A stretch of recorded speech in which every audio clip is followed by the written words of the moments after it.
Juan 20:27-31.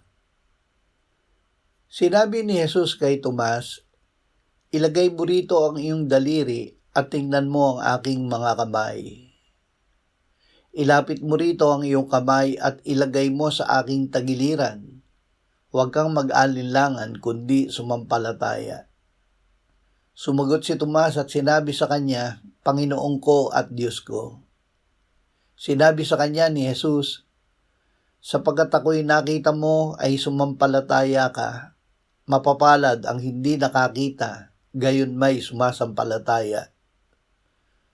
Gumawa si Jesus ng marami pang ibang mga tanda sa harapan ng kanyang mga alagad na hindi na isulat sa aklat na ito. Ngunit ang mga ito ay isinulat upang kayo'y sumampalataya na si Jesus ang Kristo, ang anak ng Diyos, at sa pagsampalataya ay magkaroon kayo ng buhay sa kanyang pangalan. Ang pananampalataya. Sinabi ni Jesus na mapapalad ang mga hindi nakakita ngunit sumasampalataya.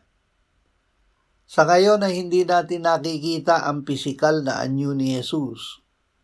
Ngunit sa paraan ng pananampalataya na nakabatay sa salita ng Diyos ay makikita natin siya, na siya ay nasa atin at tayo ay nasa Kanya.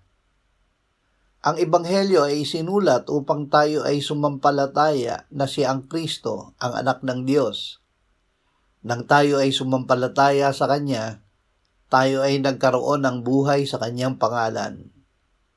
Hindi natin ito pisikal na nakikita o nararamdaman, ngunit ito ay katotohanan na ang Ama mismo ang nagpapatotoo sa loob natin.